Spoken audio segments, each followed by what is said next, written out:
evening, National Guard. Good evening, Army, Navy, Marine Corps, Coast Guard, Air Force. Good evening, Space Force. I'm honored to greet you as chairman of the NAACP Armed Services and Veterans Affairs Committee. Today's webinar is more than a discussion. It is an opportunity to honor our veterans by making sure their needs and concerns are not only heard, but placed at the center of policy decisions. Whether you are a veteran, a family member, a policymaker, or an advocate, your presence today strengthens this vital work. Together, we can ensure that the sacrifices of our veterans are matched with fairness, opportunity, and justice. I'm pleased to bring our national chairman of the NAACP National Board of Directors, a friend to veterans, a friend to those who have served, Chairman Leon Russell. Thank you, Chairman DuBose. And let me say that it is a pleasure to join this evening's town hall meeting. I think this could not come at a more important time. It could not come, quite frankly, at a more perilous time. I think it's important for us to understand that we are in a situation today where what you all as veterans fought for, preserving and defending our democracy, our republic, our constitution, is under total assault. And so I am very pleased to join you all in this discussion this evening. I think it's very important for us for a number of reasons. First of all, it's important to honor the service that you have rendered to our nation and to our community. I think that first and foremost has to be put forward. What you have done on our behalf, and I mean our collective behalf, must be honored. In order to honor that sacrifice, if you will, we have to honor the promises that were made to you when you enlisted, when you served, and when you left the service. And what we see today is that those promises are being summarily reneged upon. And so we, as the NAACP, as an organization that advocates for the rights and the responsibilities that we see as necessary to preserve this nation and to advance us further as the world's foremost democracy, it's important for us to stand up for you in this time of need. As we see services being cut back, as we see veterans being moved out of employment with the federal service, as we see promises being destroyed, denied, and revoked, our job is to be your advocate. And so that's important. I think it's also important for us in this particular time to advocate on behalf of those who are yet serving.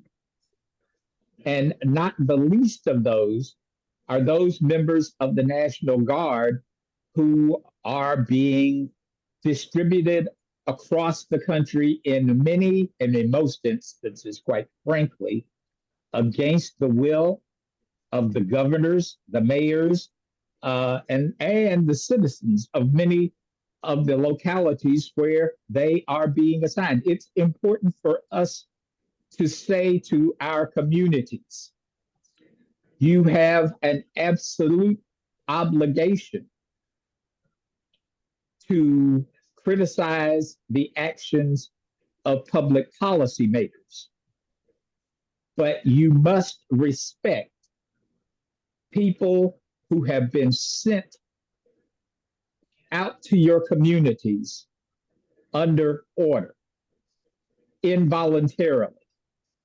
So we have an obligation in that sense to speak up for the protection, and that's my word, of those members of the National Guard who are involuntarily being put in communities that did not ask for those services. And so I think all of that is important. So as we go through this evening's town hall, as we think about what our advocacy platform on your behalf needs to look like, I think it's important for us to take into account holistically all of those things that I just talked about. It's important for us to understand that our job is to be your voice and the voice of all those who serve along with you. I don't want to commandeer the program, Chairman DuBose, but those are my opening remarks. I thank everyone who has joined, the 550 people who are on this webinar at this point, and I look forward to a robust discussion of what the NAACP advocacy agenda on behalf of veterans and those who currently serve ought to be. So thank you for the opportunity to open the program. Thank you, Mr. Chairman, and again to each and every one of you. As we begin this discussion, I want everybody to reflect on the fact that we are nonpartisan, and so our issue is to discuss and address policy. I'm now pleased to bring our moderator for this event, Dr. Antonisha Williamson, who is not only a member of the National Armed Services and Veterans Affairs Committee, but she's the state chair for the California State Conference of the NAACP, and she is the program subcommittee chair for our organization. So I want to thank you, Antonisha. The floor is yours. You are so awesome in your absolute role. The floor is yours. Thank you, Chairman DuBose, and thank you, Chairman Russell, for your remarks. Welcome, everyone, to this important NAACP Veterans Affairs webinar town hall. I am honored to serve as your moderator and as a member of the National Armed Services and Veterans Affairs Committee. Today, we gather to shed light on critical issues affecting our military personnel and our veterans. Our distinguished panelists bring a wealth of experience and insights, and I look forward to an engaging and impactful conversation. So now I'm going to introduce our panel members. If staff can spotlight them one by one as I introduce and bring them to the floor. Sergeant Major Michelle Jones. Sergeant Major Jones broke historic barriers as the first woman in several top Army NCO positions. She also worked as a senior advisor in DoD on personnel and readiness. She's uniquely positioned to discuss DEI, leadership, and morale in transition challenges. Thank you so much for being here. Thank you. Delighted to be here. Thank you. Next, I would like to bring General Arnold Gordon Bray. Gordon Bray's career centers on strategic leadership, modernization, and combat command. He brings authority on readiness, politicization, and DEI's roles in mission effectiveness. Hello, General Bray. Thank you for being here. Glad to be here. Thank you so much. Thank you. Before you continue, real quick, diversity, equity, and inclusion. Do not let it be reduced to DEI, please. Absolutely. Thank you. Absolutely. Thank you. Next, I would like to bring Mr. James Albino. Mr. Albino has held senior roles in the VA, HHS, and the White House, shaping federal policy and workforce issues. He can speak directly to how workforce changes and intergovernmental relations impact veterans and marginalized groups. Hello, Hi, everyone. James. Thank you Hi. for being here. Hi, pleasure. Thank you. Next, I would like to introduce Dr. Linda Singh. Dr. Linda Singh is a retired general in the Army, and she is a DEI thought leader. She has a strong background in leadership consulting and police and policy advising, making her ideal to address equity in services, barriers for marginalized veterans, and DEI rollbacks. Good evening. Hi, Dr. Singh. Hi. Thank you for being here today. Okay, next we have Sergeant Major, right? Michael Thayard. Did I say it right? Yes, you did. Thank you. Thank you. Mr. Thayard leads advocacy and historical preservation efforts with the Buffalo Soldiers and the Coalition of Black Veterans Organizations. He is best suited to address minority veteran history, access, data, and representation. Thank you for being here today. Thank you so much for having me. Thank you. And last but not least, I would like to introduce General Gricus Dunn. General Dunn serves on the VA's Research Advisory Committee on Gulf War illness, giving him direct insight into disability rating policy and veteran health. He is well placed to address benefit risks and systematic versus individual advocacy. Thank you for being here today. You're muted. I think everyone's muted except for James. Is that a staff issue or us issue? We can unmute folks, or folks Okay. can unmute themselves, however you all want to proceed. Okay, got it. Thank you, Dr. Williamson. Thank you. Thank you for being here. So a lot of us have come here today, and we're ready to discuss veterans in the military, our active duty military and veterans in all of the changes that have come since the onset of the current administration. Earlier this year, we created a toolkit that should have gone out to all the units and a lot of veteran organizations, where we address many of the issues that we saw that we were about to what should I say, experience on this end. And so to counteract that, we tried to educate our community and really just highlight some of those 5 key areas that we would like to focus on. And so these questions today are pulled from our toolkit, and we're just going to try to do a deeper dive to educate everybody else and really just give people some type of idea on how to move forward and what we do in today's climate. And so again, you guys are experts in your fields. I appreciate you all for being here, and let's get started. Okay. So the first question I have is for James, Mr. Albino. James, you've led initiatives at the White House, VA, and HHS that directly shape how veterans receive services. Given your perspective, how do reductions in the federal workforce specifically impact the provisions of services to veterans and active duty service members? That's a great question, Dr. Anton. Thank you, everybody, for the time. Let me paint a picture of how perilous a time that Chairman Russell spoke of earlier today. Since the start of the new administration, at least 17 VA facilities have experienced partial or full closures, including outpatient clinics, specialty care units, and research centers. While not all of them are permanent, many involve reduced hours, staff attrition, or service consolidation. That functionally eliminated access to many veterans. The consequences of this has been geographic disparities. Many of these closures occurred in high concentrations of minority veteran communities, forcing longer travel times and reliance on community care. And we all know that community care is not as good as VA care. We know that, we've experienced that. With respect to veterans' employment, as Chairman Russell addressed, all were constricted under the current administration's workforce cuts, especially through VA internships, federal hiring pipelines, transitions assistance, and reducing access to stable public sector jobs. In the VA alone, 40,000 employees were displaced.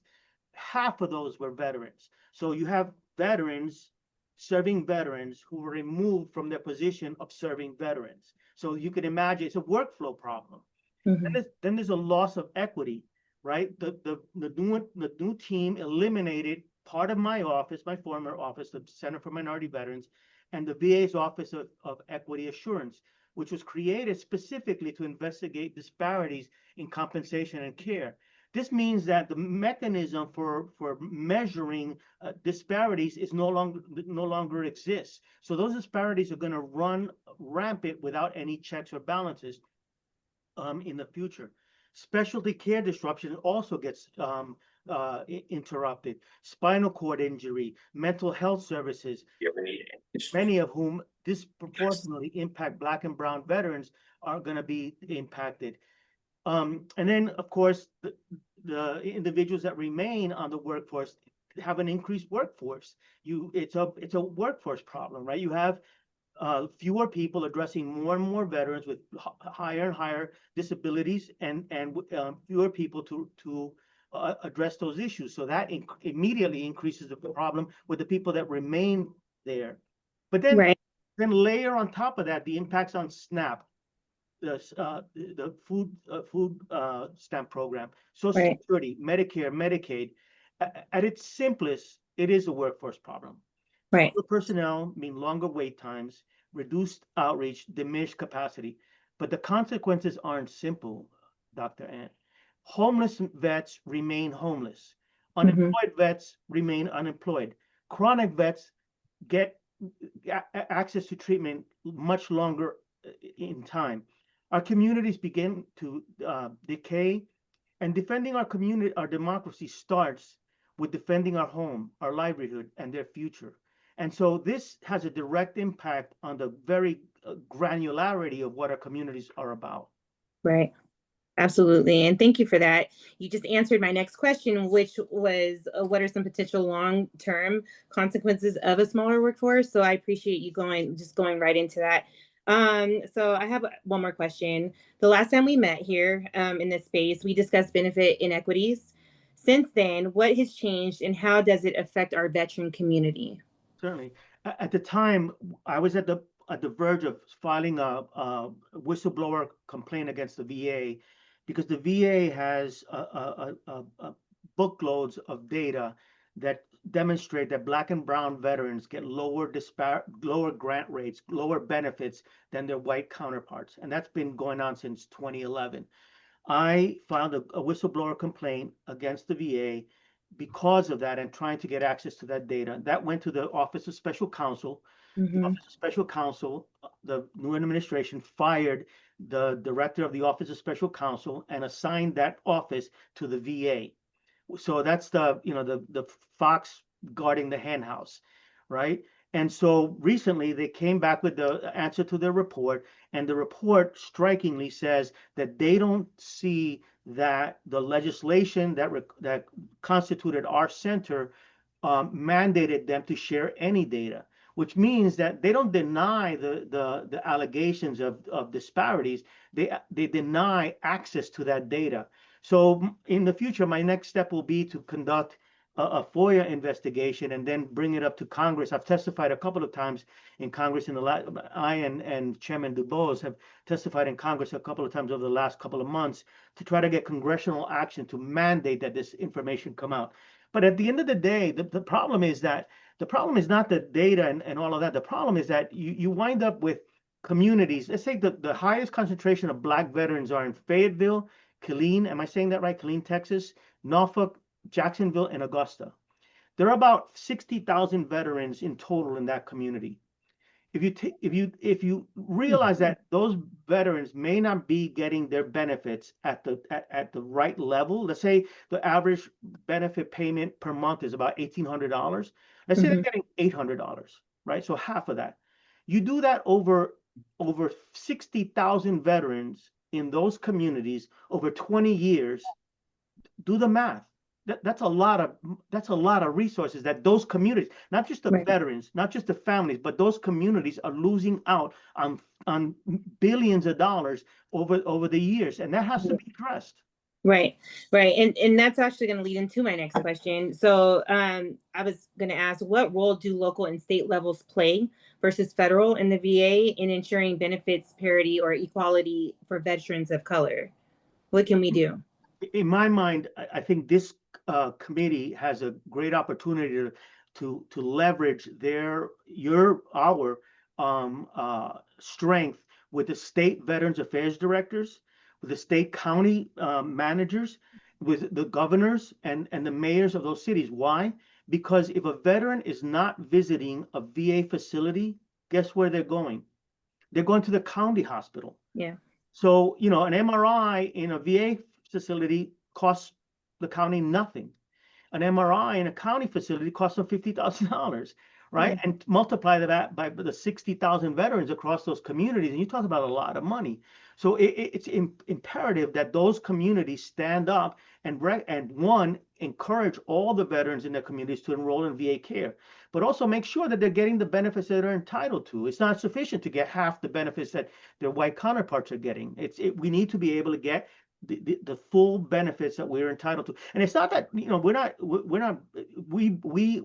rose my hand and swore my allegiance to the Navy, and I crossed that gangplank, nobody asked me if I was Puerto Rican or black or white or anything. So somebody said, get up on that deck and start driving this ship. You know that, Dr. Ant, right? Right. And so I earned that. Go Navy. I earned that. And it's my goal to get it and get it back. So Right.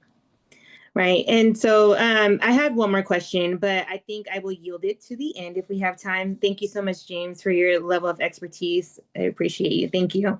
So next I'm going to go into Sergeant Major Jones.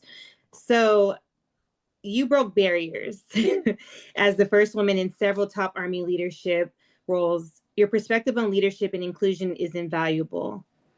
How has the military's approach to diversity, equity, and inclusion evolved in recent years, and what progress remains to be? Okay, so I will say this, that it evolved and it was going in a good direction at one time. The rollback in the last year, this year, has been tremendous and it's devastating. And let me speak to this. One of the things that I've noticed already, I sit with a nonprofit group, and what we do is we recognize high school men and women that are going into the military.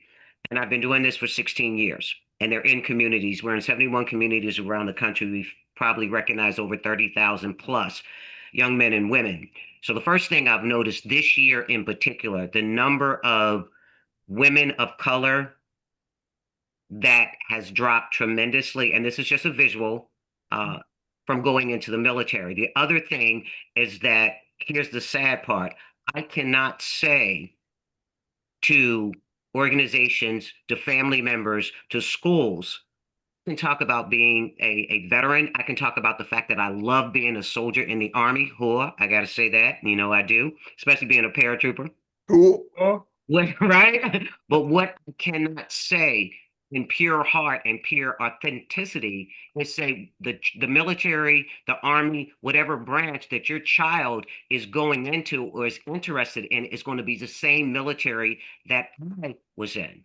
I was chosen in those positions not based on the fact of what I was born as, being a woman of color, but I was chosen simply based on what, not just being qualified, but being the best qualified. That didn't have to do with diversity, inclusion, or equity. Where equity came in place, I was given an equal opportunity to be considered based on what I did, what I was doing, and what that selecting, in the cases, my last assignment, general officer saw. What can she do? What can this sergeant major do? Right. And what does she bring to the table? So when you start talking about, we're going to eliminate the ability to judge people based on truly what they do, what they've done, and what they can do.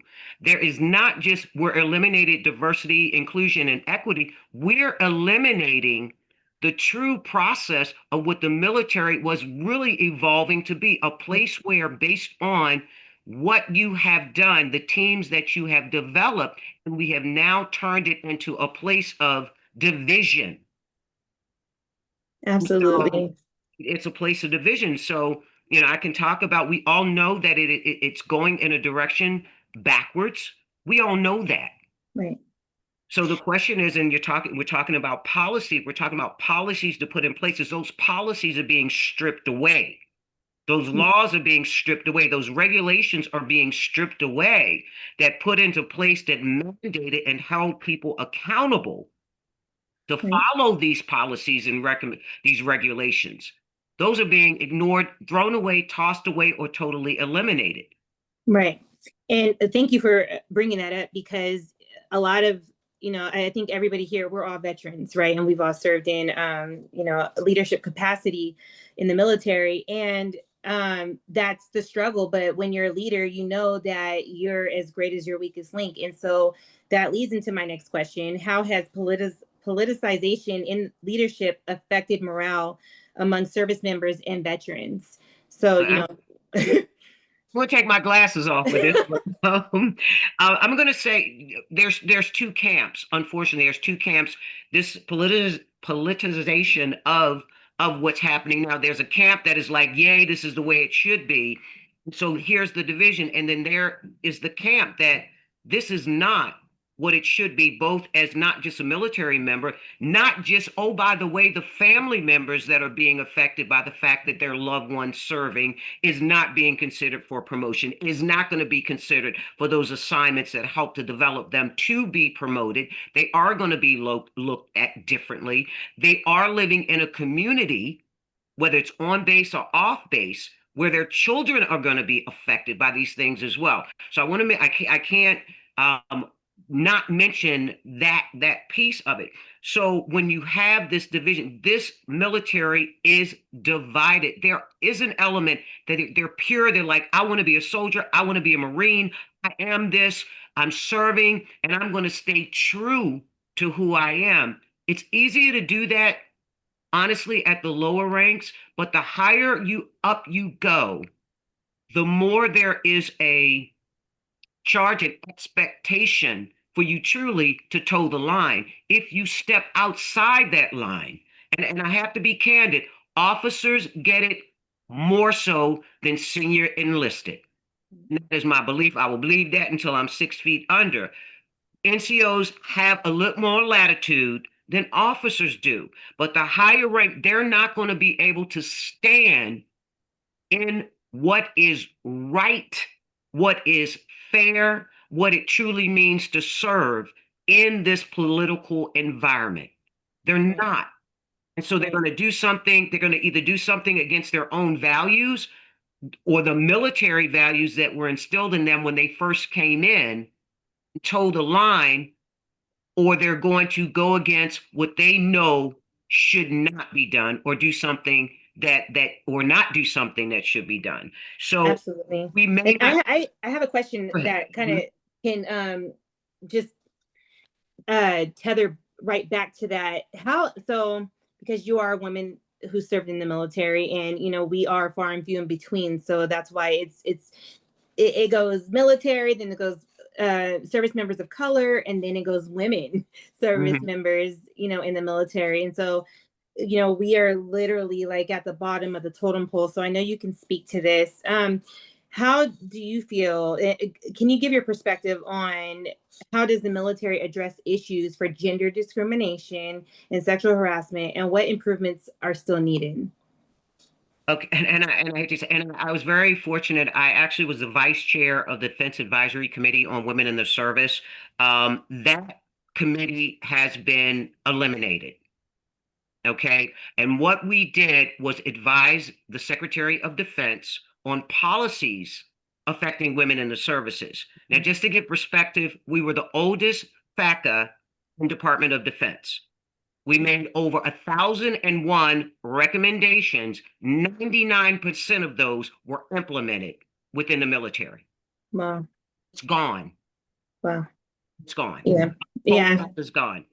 So I want to say this one piece because it kind of bleeds over into, and you said on the bottom of the totem pole, when it Mhm. comes to women veterans, and we talk about removing veteran services, and Mhm. we break it down to homeless veterans. Mhm. Women veterans are 4 times more likely to be homeless than any other population of women in the United States.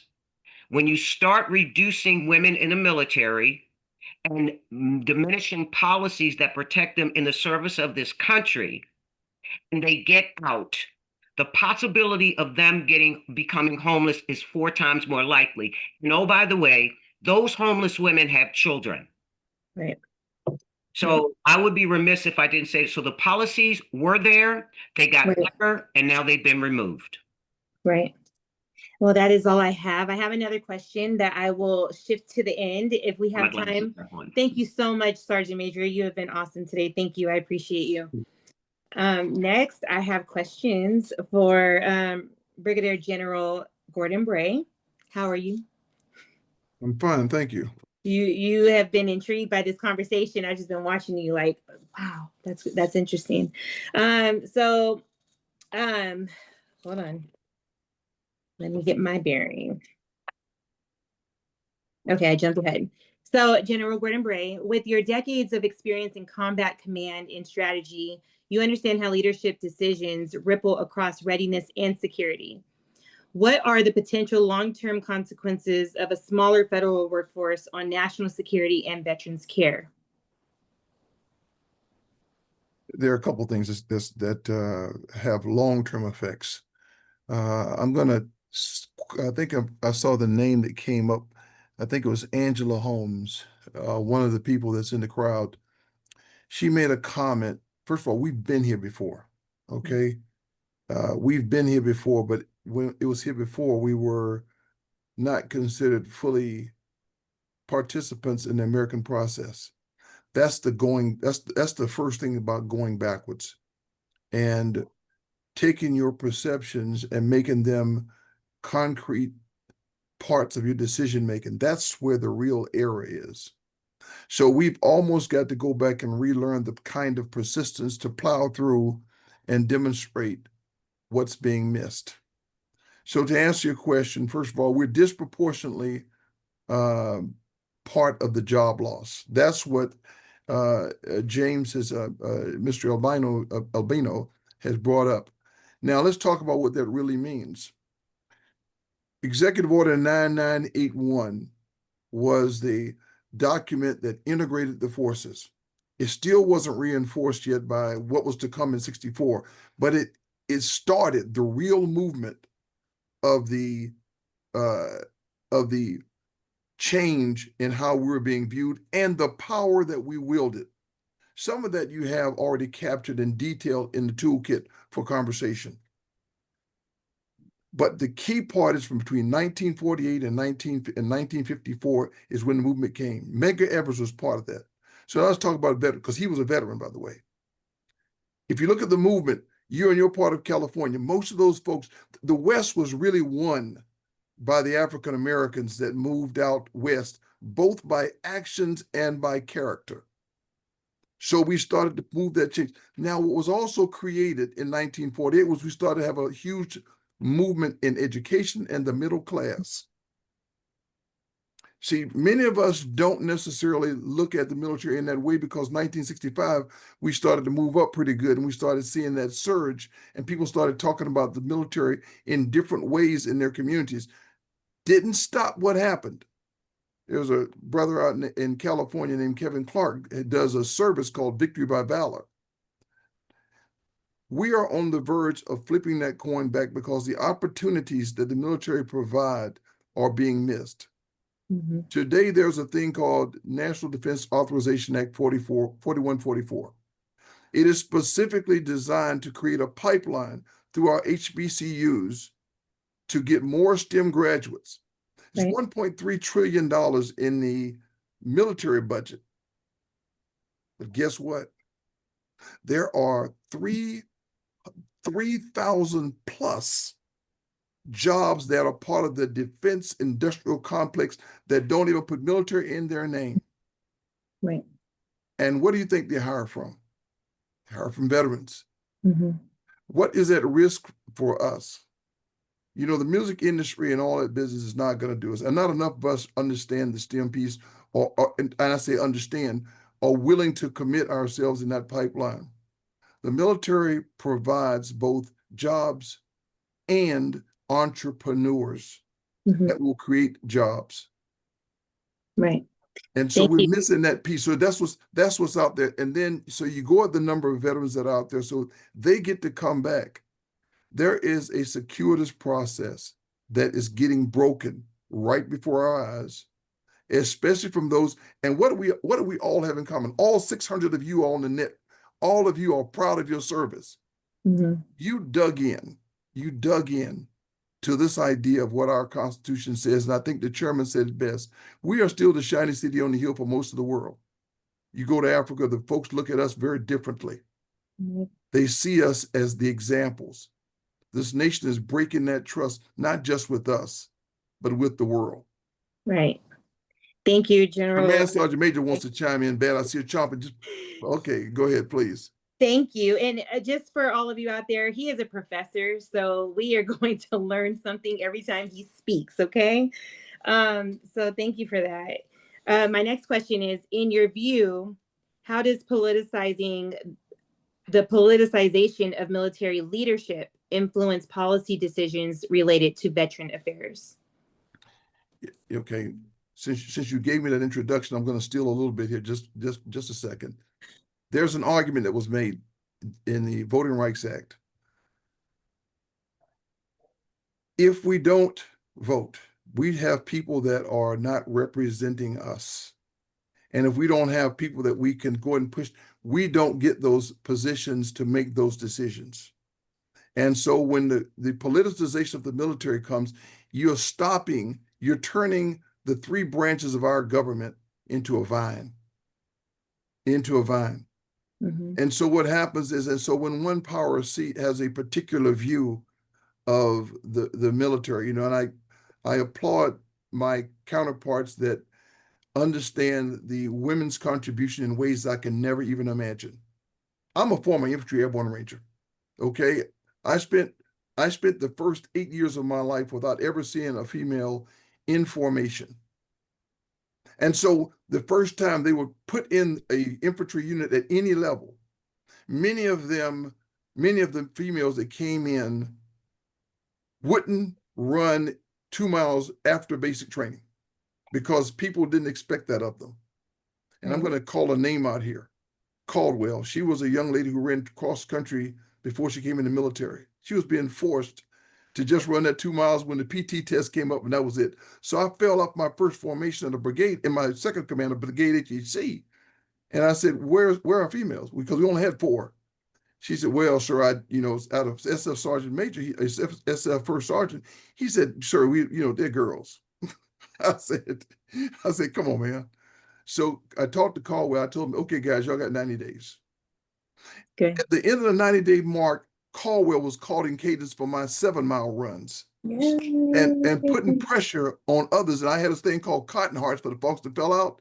And Pylan, who was a young 5'4" female, she was in back calling the rest of them Cotton Hearts as they passed by and fell out on her. If you watch the 101st Airborne Division, there's a young lady right now that she enjoys MMA and whoops guys her weight class, whooping their butts. People are missing that, and here's the part we call a Tuskegee Airman moment. Back to you, Ms. Holmes. Here is what was happening. When your politicization of the issue because of your mindset that makes you believe that it's okay and we don't really want our females doing certain things, or you've got other reasons that you're doing that because your party didn't want it, we are sapping away the necessary manpower and capability that diversity, equity, and inclusion provides us. Yes. Because it's not an issue of not meeting the standard, which, by the way, we ought to all emphasize. We don't give a crap about those letters. We care about standards, and these folks are meeting that standard. Right. So that's the real key, because politicization makes people think the same way that their party thinks. Right. That party controls both the executive, the legislature, which are the people that represent the people, are supposed to, not just the 49.9% that got them. And then when the judges are influenced, the decisions that come down do not reflect the power of this country. Right. And over Right. the way, the people that it represents. I hope that answered the question. It does. And thank you. And you actually answered your third question, which was, in what ways does a more inclusive military benefit overall mission readiness and effectiveness? But you already touched on that. So If I can do one little piece, sure. Go ahead. One answer piece. I also worked in block operations. Okay. When you have a certain demographic that is part of your service, you do not have the ability to influence the diplomatic, informational, military, and economic concerns of a nation. Right. And those skills, knowledge, and abilities are inappropriately affected. So, and guys, I know we're wonderful people, but we don't necessarily have all those skills, knowledge, and abilities to fight the wars at every perspective. Right. Absolutely. Thank you. And thank you, General Bray, Gordon Bray, for everything that you gave us tonight. I appreciate it. And I know everybody out there does too. So thank you. So my next series of questions is for Dr. or Major General Linda Singh. Hello. Hello. Dr. Singh, you've been a champion for DEI in both military and civilian leadership spaces. You've also served on policy committees shaping reserve readiness. Given that, how do issues of equity and inclusion influence delivery of veteran services and benefits to diverse populations? Right. Well, thanks. Well, first, when we talk about equity and inclusion, what we really are looking at, and I think this is what a lot of times senior leaders, or maybe, as we're looking at it today, people just miss it. We're talking about fairness and belonging. We're trying to ensure that veterans, if there's no fairness and belonging, veterans are not going to be able to succeed in getting those services. And so we need to ensure that our veterans, regardless of race, regardless of color, regardless of gender, we need to ensure that they feel recognized, respected, and able to access those services that they've earned. And a lot of times that's not what we're seeing. The policies are not representing that. And as we're starting to move away from ensuring that we're covering everybody, and we're trying to look for who are the ones that are not likely to get their services because of X, Y, and Z. Because if we're not measuring it, if we're not tracking it, then it's not going to happen. Absolutely. And so we really have to think about the system has not always been fair, and it's getting even more unfair. Right. And that actually leads to my next question. Yep. So I appreciate you for touching on that. So how do issues of equity and what barriers do marginalized groups face when accessing VA healthcare and veteran support programs?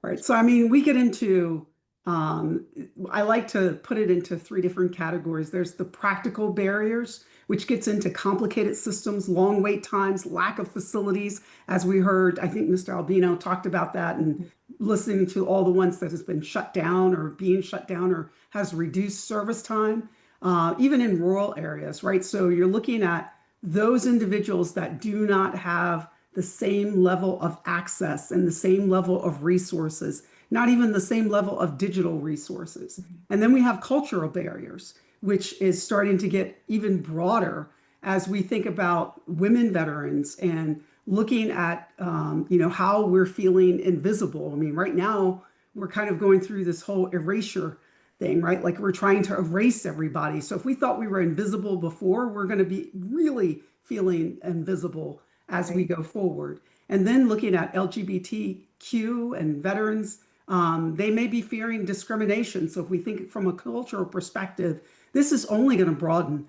And when I think culture, even now, politics as it plays in it, and we We heard that earlier, where if I'm not supporting, if I am, not supportive, then that is a barrier. That's going to eliminate me from certain spaces.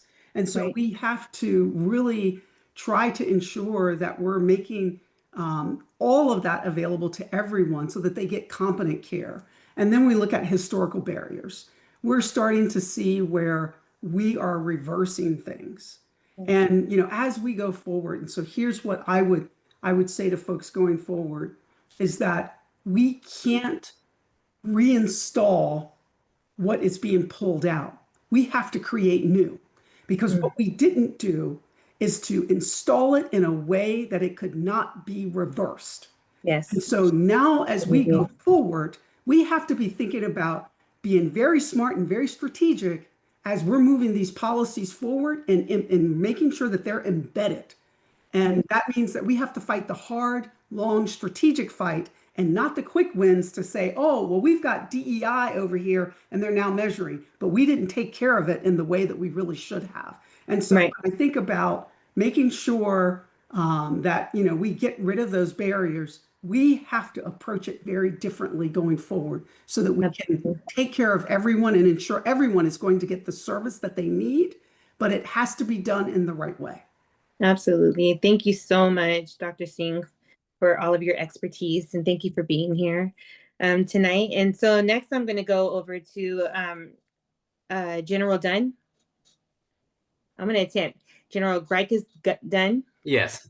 Yes, okay, cool. Thank you.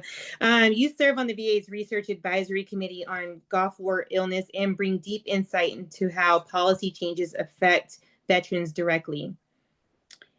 So my first question is, how might changes to the disability rating calculation process affect veterans seeking benefits? Okay. Well, first of all, let me explain what the advisory committee does in this particular instance. The Department of Veteran Affairs has well over a dozen subcommittees or advisory committees. This one particular just focuses on the Gulf War illness from 1990 to 91 only. It doesn't transition to the Afghanistan or Iraq War. Okay. It just focuses primarily on 1990 to 91. Now, the youngest veteran right now is probably like 52, maybe 53 years old. And so this committee really focuses on the clinical research, trials, studies to find out what has been the long-term effect, what is the short-term effect, and what are the solutions to it. Now, to answer your question about the change of disability ratings, people who are going through the changes right now, one other thing is the committee does not make ratings recommendation. We just provide recommendation to the Secretary of VA about our findings on Gulf War illness.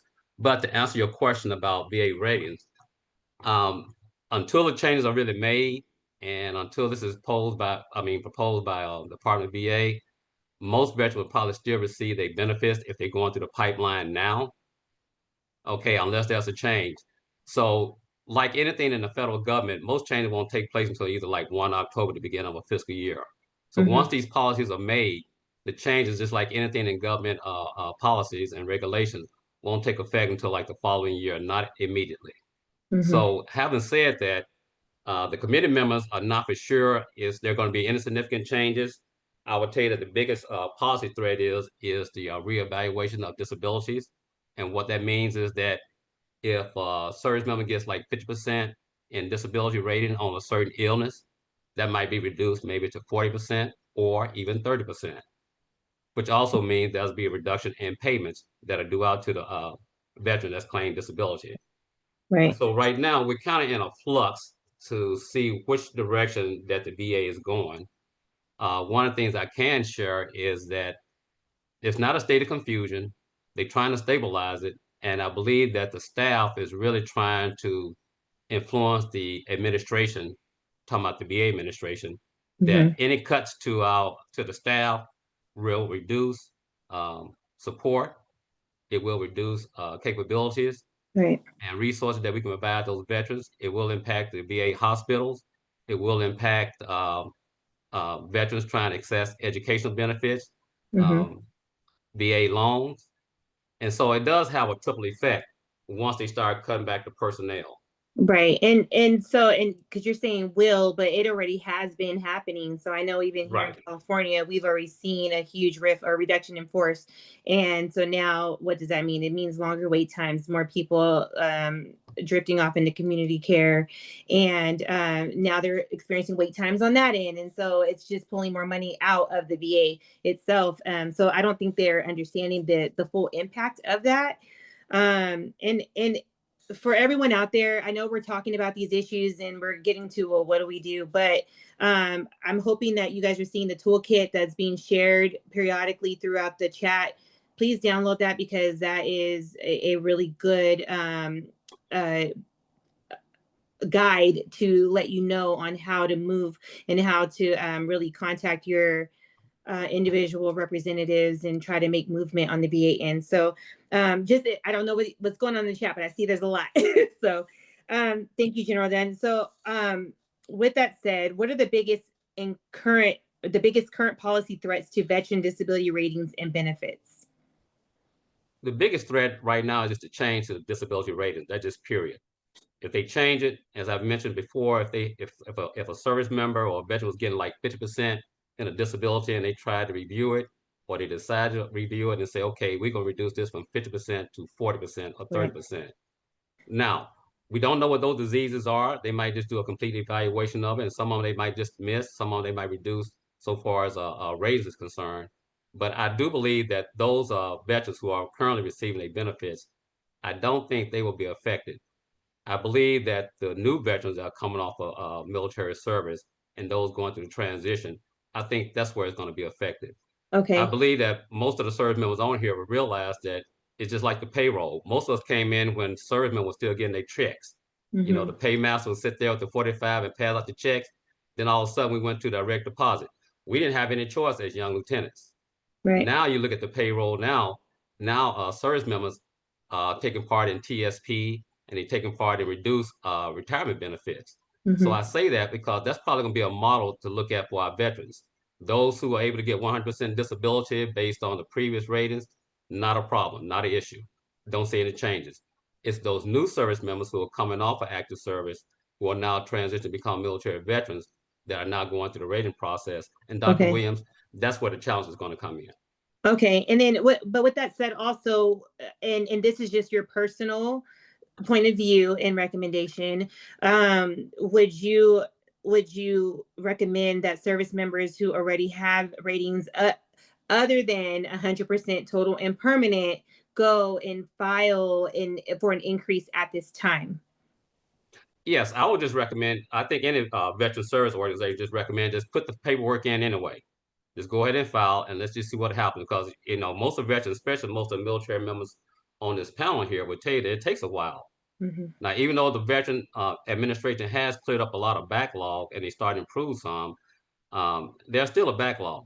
So to the veterans out there and to the ones on this webinar, I would suggest that if you're in the process or you're in the queue, just continue to submit your paperwork for the disabilities and we'll just see where it's coming from.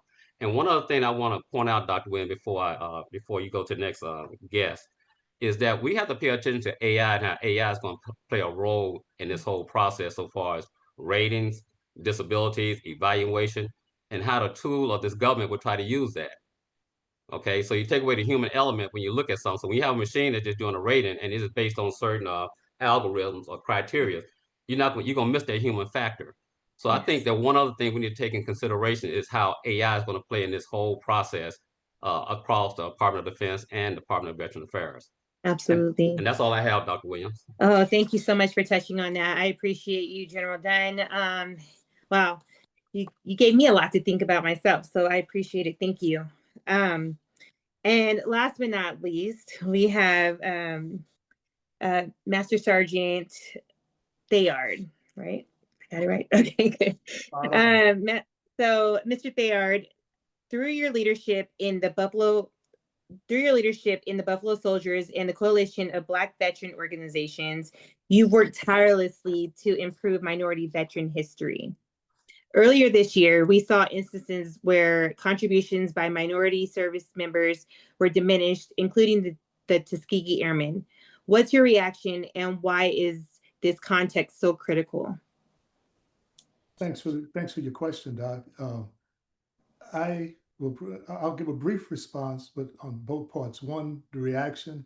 My reaction is similar to the branding of Tuskegee Airmen being used as the example, because that's oftentimes that's how, as far as a part of the American story, that's how the general public sees us, the Tuskegee Airmen. Many don't even realize that it was the U.S. Army Air Corps. You know, there were from the American Revolution to the Civil War, and then the units that served separately with high achievements in the aftermath of the Civil War, up through the signing of Executive Order 9981 and the integration that followed by 1952. You know, as context is concerned, it's really critical that we as Black veterans representing all branches of the armed forces stand in unison, you know, when speaking about our collective histories. Um, you know, through the coalition, our aim has been to speak in unison with a unifying voice. Okay, our organization represents more than 24 associations or organizations, and those are Black organizations. Some historically tied to those American units that serve separately, and others that are veteran service organizations. You know, and we believe that that there's a purpose of unity about the merits, you know, about collective contributions, you know, that also spill over into and promote our struggles towards civil rights. Right. Right. Absolutely. Thank you. And so last year, the NAACP has been proactive in working with different units in trying to restore some of their names. And so one, I know in California, we have the men at Port Chicago 50, where they were charged in mutiny. And they, last year, the Secretary of Navy completely, what's the word I'm looking for, exonerated all of the men. And so that was huge. But in terms of access, what barriers still exist for veterans when trying to get their entitled benefits? And then the benefits that were owed and due to veterans who didn't get them before from a historical context?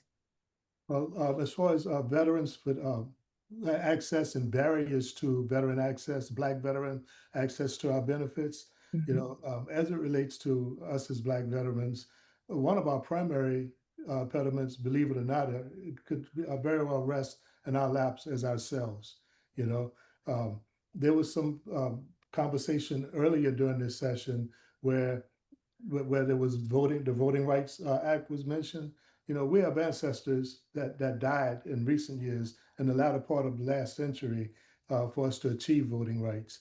You know, and we like to encourage that Black veterans take the opportunity to vote at every level of elections, be they local, state, or federal. You know, Absolutely. now, and then we also like to take the opportunity to call on our Black veteran organizations, as well as the NAACP, to place special emphasis on encouraging our Black veterans to lead the march to the polls. You know, Right. because doing so, you know, represents one of the few options that we have to influence positive change as our American story moves forward. Right. Absolutely. And then I have one more question for you. How is data about racial, gender, and identity factors in veteran benefits being collected? And how should it be used to improve policy and delivery? Well, as far as the collection of data, there's racial, gender, identity, um, even some faith-based data that's being collected through various means, as far as surveys, applications. That even when we go on medical appointments, there's data that's collected about us as individuals that could identify categorically with some of the studies that are being conducted. Now, um, it, as far as the identity factors are concerned, we uh, we believe that we take the opportunity to use the data, you know, because it's critical for understanding the various needs that we all have, especially the diverse needs that we have. Sergeant Major spoke to some of them earlier, as far as just the difference in gender, the male-female gender. Right. You know, so, So understanding the diverse needs of veterans is very important, and the data collection instruments could help facilitate that. Not just those by the federal government, but also by other agencies and nonprofits and other institutions that are commissioned to conduct those surveys. Absolutely. So thank you all so much again for being here. And that is all for the list of questions that I have. I apologize, but before you No. transition, I would like to point out that I don't know about the panel, the people, the veterans that are in the listening audience, but oftentimes we take the opportunity with focusing on challenges for veterans having access to benefits and accessing institutions that can provide services with the mainland. But let's not forget about those veterans in the U.S. territories also, okay? Right. Because oftentimes these guys, they don't have copies of their DD-214s. They can't get access to medical benefits that they're entitled to. And hopefully working with the NAACP and others of us, we can begin to address some of that and get some positive progress for them. And thank you for bringing that up, because over the past few years, we've been working with the Black Deported Veterans Initiative or organization. And there's many of our veterans who have been deported back to different countries like the Dominican Republic, Jamaica, and they do not have access to care. So you are absolutely correct. And we have been working with them in Homeland Security to try to get them to access, so that they'll have access to their benefits and hopefully come back stateside. So thank you for bringing that up and highlighting that, because that is an active and ongoing issue that we are currently working. So I appreciate that. So again, I'm going to open the floor to the audience. I know that there's been a lot of questions coming in. I really can't see it, but if staff can help me and drive some of those questions and who they are supposed to go to, I'm more than happy to ask them. We have one question that was, how do we mobilize to have a greater impact for Black veterans?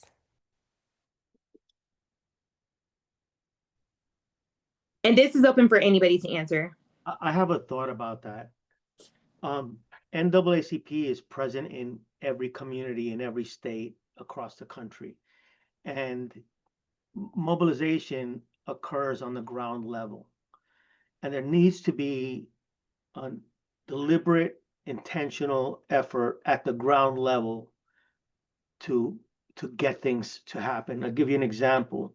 The VASP program and the VA was terminated, which means before the VA would purchase, if you can't pay your mortgage, the VA would purchase the mortgage and renegotiate the mortgage, keep you in your home, and then the VA would monitor that to make sure that you didn't lose your home. That was terminated. That impacts everybody on this call in your neighborhood, right? That impacts everybody on your block. And so that requires mobilization at the ground level. And so I strongly urge us here at the ground level to bring up those issues through state legislators, through the mayor's office, through the governors. One of my biggest challenges in my job at the VA was answering calls from county officials, state officials, governors, mayors about why this veteran is having this challenge. And that shouldn't come to me. I'm happily address it, but it should be addressed at the local level. And I would hope that the mobilization happens at the local level to address those issues. I'm going to act like a quarterback here, and I'm going to take the ball, but I'm going to draw back, and I'm going to actually hand it to Master Sergeant Thayer in just a moment. You heard him throw out a bunch of organizational names, and I'm going to ask you to post them if you can with the context, because you need to be part of those organizations and take your issues to those, and you need to belong to them, okay? Because if you want them to support, a lot of them are going to require some level of financial support as you can. But your voice, your questions, your comments are critical, because this huddle here is a national call to let you recognize that one, NAACP, our value has never been more critical since 1906 than right now, or 1905 than right now, because we've got to be able to coalesce the power, the idea, the economics, and the voices so that we can represent. But then at local levels, and by the way, excuse me, by service. Some of your issues are in fact unique. Some of your diseases are unique. Some of your concerns are unique. But at the same time, just like a matrix, some things cross all the services. And then we as the NAACP can take those collective ideas and then be able to push forward. I hope my voice came through because it looked like I disappeared. But so if we can do that, and again, Master Anthea, I'm dropping back, but I'm giving somebody this is our pass option handoff, and this time I'll let you run the ball. But I think it's critical that we start to recognize the organizations, and then we take the issues, because it's not just noise. Thanks. Right. Okay, I'd like to chime in on this for just a couple of minutes. It's a trick. I think what General Gordon Bray stated is spot on. But at the same time, I think especially a lot of veterans listen to this webinar, and a lot of them are members of the fraternity and sorority organizations. Some of them are members of the American Legions and Veterans of Foreign Affairs. So we have an organizational structure. What we have to start looking at is maybe three things. One is have one big strategic plan. And that might be able to counterpart or write a counterpoint to Project 2025. Not everything, but just a select few. So let's choose those targets that we can do well and that we can execute and that we can develop many victories. The second thing is we need to have like a current operational and maybe tactical strategy about what can we do now. The 25-meter target would probably be the benefits. Right. And so what we have to do is build quiet coalitions. Everybody might not want to be noisy or might not want to know that we're their dance partner, but we have to build a coalition with the VFW, the American Legions, the National Black Coalition of Veterans, even with the fraternities and sororities. Even, a lot of us do the same thing at various times within our communities, like voters registration. The Grease got one, the Lynx, Jack and Jill, everybody has that.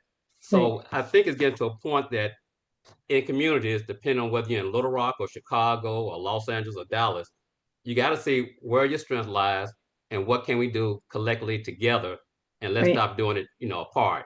We don't need to have like 10 different potluck dinners. Right.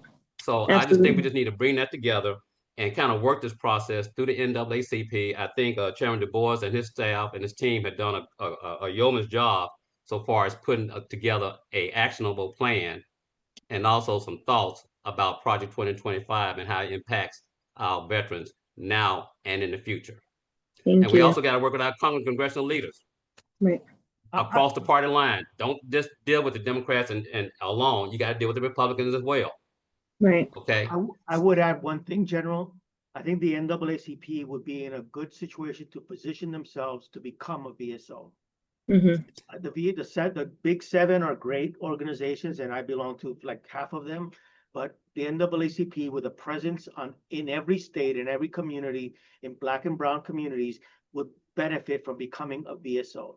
Absolutely, I agree. Now here's inside baseball. Here's inside baseball to that, because that was brought up last October in one of the committees about the number of organizations that are becoming certified VSO. Right. And so it's almost getting to a point that you're going to have so many cottage industry out there. Who's going to really be the true professional? Right. I will tell you right now, a lot of veterans would gyrate towards the American Legions or the Veterans of Foreign Affairs and some of the other service organizations, Wounded Warriors and a few others. And I do know that some of them are VSO certified. But that's a question, James, that I would just submit. Okay, so NAACP becomes a VSO organization. Right. So how do you market that? Do you go to the NAACP or the VFW? And when you're thinking about marketing, most people say, wait a minute, the VFW American Legion got a lot more experience in this, even though the NAACP has some of the same members. Right. But I would guarantee you that in the NAACP enrollment, there's got to be 5,000 BSO representatives already, certified BSO folks that can work that issue. So initially, we'd have to partner with them, but I think it'll benefit us if we Right. became a BSO.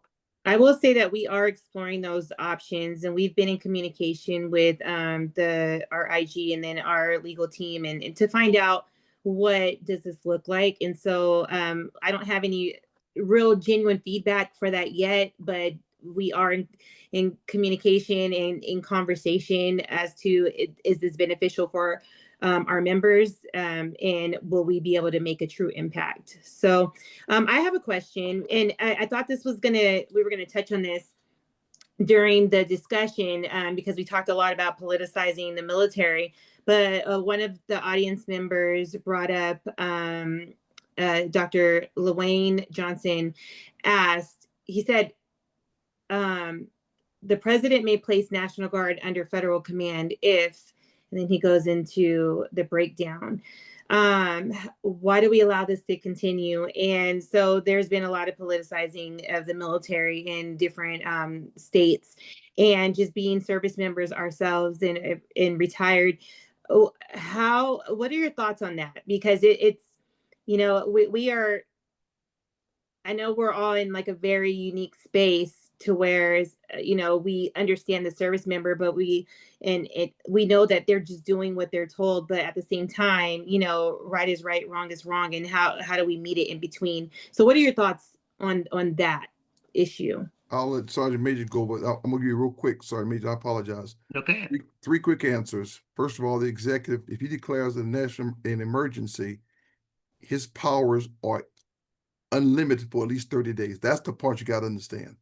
This is why I talk those three parts of the branch. The second piece, even if he moves and he doesn't declare, the legislature supports him, then he gets more power. So if his parties, they vote, they win, he wins.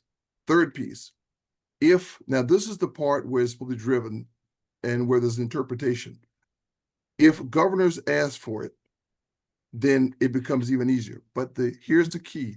The judges get to interpret the law. And right now, they've done two things that's really critical.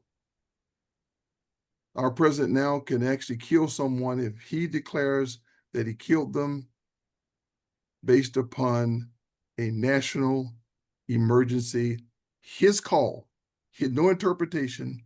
And that's where the dangers are. And that's why I come back to the vote. So I'm going to stop right there. But those are the real three pieces that allows him to do things. And that's why it's so hard to stop that rolling. Got to get to the ballots. Yeah. Go ahead, please. Sorry, Sergeant Major Jones, please. I saw you moving toward it. That's okay. So you covered the areas in which I would also add, because I saw it pop up, and talking about the strategies in order to move forward, whether the NAACP becomes a VSO. One of the things that was stated, the NAACP is in every state. There are VSOs in every state. The thing that I see in terms of having a strong strategy is to have the same focus on the same thing. We take three people, know what I'm saying? I'm speaking very, very much English and French at the same time.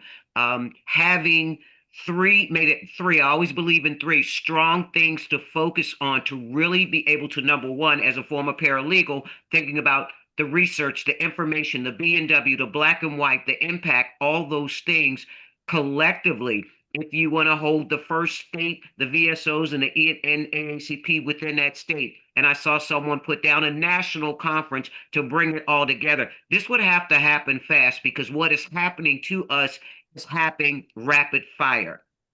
Being able to pull it together and put it together, and for people to truly want to be there and literally take their blazers off, roll their sleeves up, put aside any I-isms being organizations. We are doing this for not just the betterment of veterans, what's happened to veterans, but this truly is what America is. For us coming together, we protected this, all of us in various different times. But three things: very organized, very pointed, very clear, and the strategy. We can't figure the strategy out 100% today, right now, but we got a whole lot of smart people. We got right now 609 people right now. Right. Sure, virtually every state. I'll venture even to say, even in some of the territories, if anybody in Puerto Rico is out there, hola, como estás? Bottom line, that it's not going to happen overnight, but there's probably someone from every place on this call right now. Right. So what is the next step? The next step, how are we going to say we're going to organize this according to area, region, whatever it may be? But it has to, and I don't want to say, we're going to rush through it. But what I'm saying is that things are happening so fast. If we don't have a strategy and a plan to execute within the next, I'm going to be honest, even if it's just a portion of it in the next 45 to 90 days, it is going to rapidly go downhill because year one is coming up. Right. Absolutely. And thank you. And so, I know we have a lot of questions and I'm seeing some in the chat. We can't get to all of those now, but I believe it's going to be hard to send them out to your email addresses. So I'm going to see if we can try to post it on a veterans page, website, something to where you guys can get those questions answered. And I will send those questions out to all of our panel members so that you can just get their perspectives on it, because these are some really good questions and I don't want your voices to be unheard because we just don't have much time.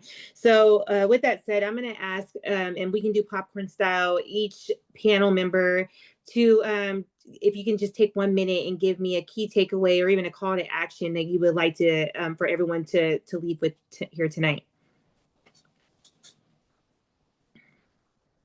Dr. William, why don't you just go down the roll and call us out? I will. Okay. So Major General Dr. Singh. So first, there's a couple of things I just want to say is just remember that your National Guard is your National Guard. There are mothers, brothers, sisters. There are our families in our community. So while they are being told what to do, keep in mind that these individuals that are out there carrying out those orders are our families. And then the other thing that I'm going to say is that if you think your vote does not count at the local level, you are wrong. You are wrong. You need to get out and vote midterm. You need to get out and vote at the local level. You need to engage. You need to be listening to what's going on locally, not just nationally, because where we're going to win the battle is not always at this national level. It's going to be at that local level. And so 1 vote is a vote that we need. 2 votes is a vote that we need. Vote. Don't think your vote doesn't count. Absolutely. Thank you so much. Sergeant Major Jones. I just have to echo what General Singh said. I was fortunate. I actually worked on a campaign. Obviously, it wasn't this one. But one of the strategies that was used, and I saw it from the beginning all the way up until the election, taking one person, 5 people with you, and this is either in voting right now in this veteran space, taking 5 people with you to an NAACP meeting to discuss this, bringing people along to get more people educated, as well as in the veteran service organizations. If you have someone, if you know someone, bring some. The more people that are knowledgeable and educated about what is going on, the more they can feel as though and know that they can do something about it. So that's one thing I want to say. It's not just individually, it's bringing someone along with them each and every time to educate more and more of us. So I'm going to stop at that. Absolutely. Thank you so much. And then General Dunn. Yes, I kind of mentioned my strategy in the last comments I put out, but I say the key takeaway from this webinar is for those veterans that are out there in America, the 600 people that the Sergeant Major just mentioned. You can work some of these issues at the local level, working within your service organization, your fraternal, sorority organizations, and just sit down and have a discussion. I think a lot of discussion is taking place already, and a lot of leaders are very aware of what's taking place right now. But I do agree with the Sergeant Major that, the urgency of now is important. And so we don't have to have a perfect plan. We can have a rolling plan, but we need to have somewhere, and we need to make sure that we're focused, because one of the things is we can't be all over the place. We have to choose at least three strategic targets and try to plan towards that, and also work along with our congressional leaders. So my takeaway is that, yes, I know we need to be organized. We need to move forward. But yes, I do appreciate NAACP inviting us to this meeting and kind of flushing some of these things out. We didn't get a chance to talk about the PAC Act. I apologize to the veterans out there. We didn't discuss that, but we will try to follow up with you on that. And also, let's encourage those veterans who haven't submitted claims in the past how many years to submit claims to receive their benefits. There's a lot of veterans out there have not submitted their claims for benefits, young and old. So Right. that's all I have. And once again, Dr. Williamson, thank you so much. Thank you so much for being here. James, Mr. Albino. Certainly. First, thank you, NAACP colleagues and all the members taking time this evening. I have 2 kids and a dog to feed, and I really appreciate the fact that you guys took out time this evening to listen to us. Second, I want to echo Linda's comments. The voting is essential. The power is local, and NAACP has chapters in every community, in every state in our country. So it's a powerful organization to make change.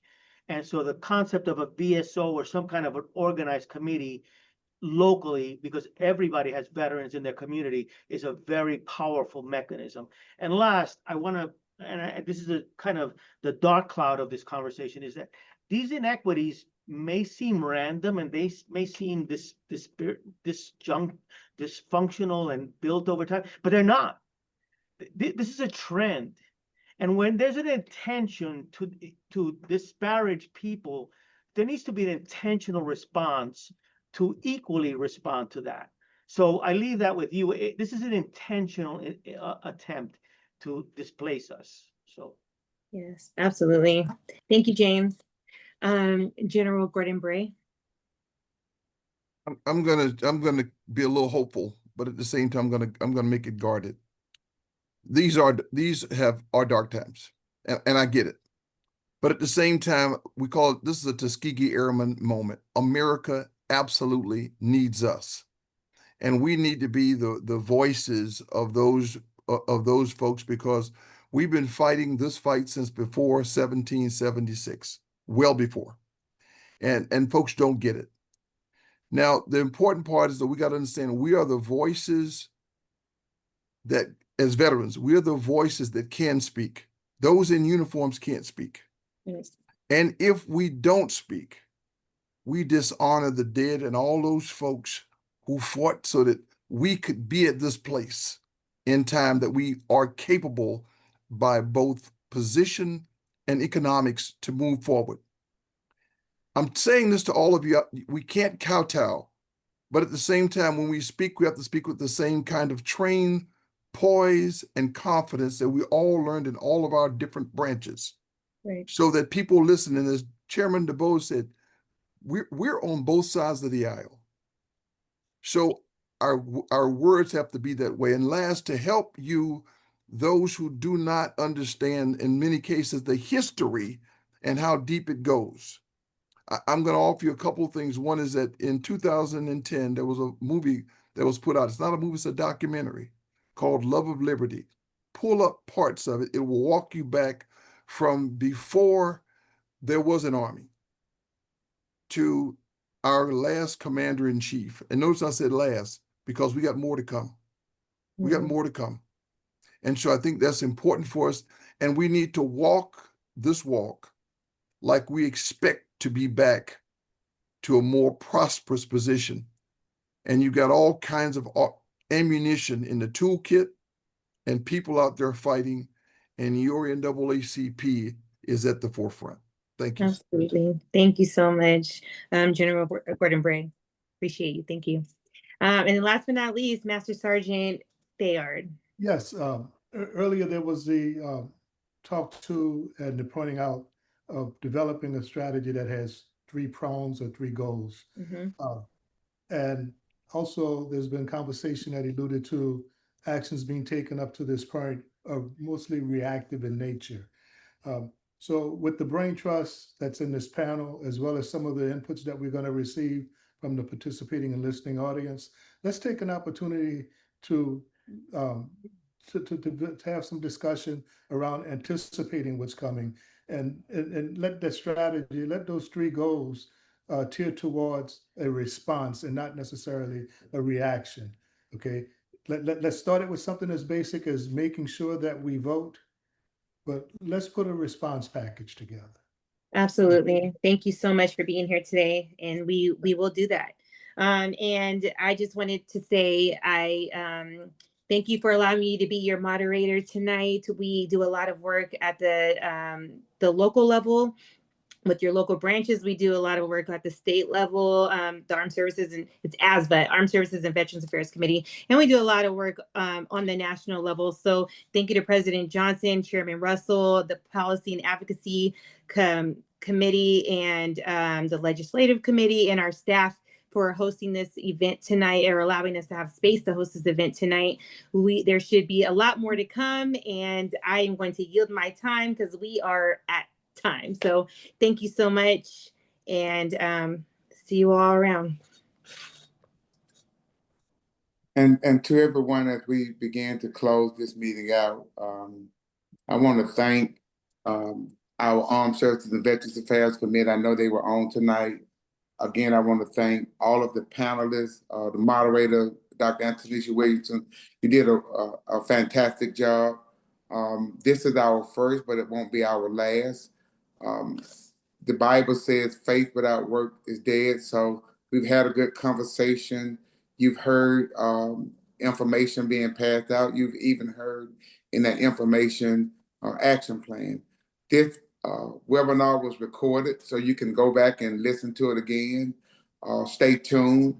We have units across the country. I do want to send a special thanks out to my friend, Charles Blatcher, the chairman of the National Coalition of Black Veterans, where many of our groups are coalition in. I do want to thank him. We talk a lot, and we definitely have a lot of conversation, but I want to thank all of the organizations that were represented. And as we close out, until we meet again, thank each and every one of you for taking the time. This is the first again, but it won't be the last.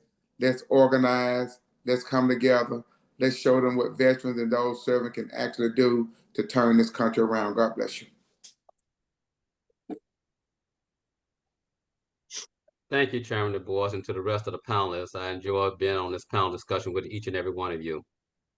I look forward to the future. Bye all. Absolutely. Good night. Good night. Good night.